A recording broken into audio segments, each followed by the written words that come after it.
มาแล้วครับโอ้ใส่งามครับนี่ครับมาแล้วเต็มเลยครับ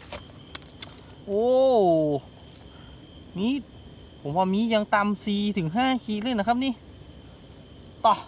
นี่ครับโอ้ยังต่ำ4 ถึง 5 ขีดเลยครับพอหอมครับนี่โอ้โหมันมาแล้วครับมันมาแล้วครับหายไปเมินครับมาได้ปักเบ็ดเมินครับเนาะมาได้หากินเมินแล้วครับเป็น10 วันแล้วครับได้ลงคลิปครับคิดถึงครับวันนี้มาลงครับโอ้โหหลังแรกครับมาเลยครับโอ้โหชมหน่อยครับเมินหน่อยไปครับเก็บแล้วครับโอ้มาครับ